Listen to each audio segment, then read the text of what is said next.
North Korea's celebrations to honor the 101st birthday of their nation's founding father, Kim Il-sung, did not include a widely expected missile test in a move that should decrease fears of a possible nuclear war. With the entire nation watching, the North only engaged in military bluster that, as analysts say, few across the Korean peninsula take seriously.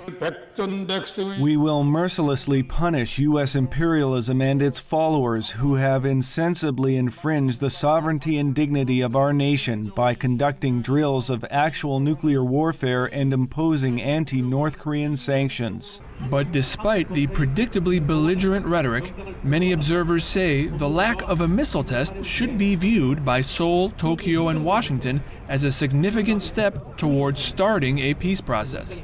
But even if they had fired a rocket, many in South Korea insist that retaliation or escalation isn't the solution. Even if North Korea launches a missile test, we must solve Korea's problems through talks and negotiations. We demand that U.S. finally agree to hold direct talks with North Korea without any preconditions.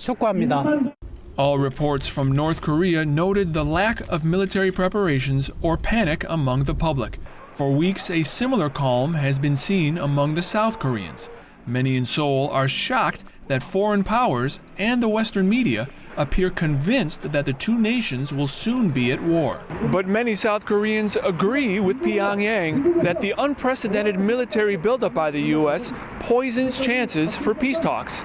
The U.S. still refuses to halt ongoing military drills, which simulate the occupation of North Korea, despite the provocative message it sends and the especially tense atmosphere.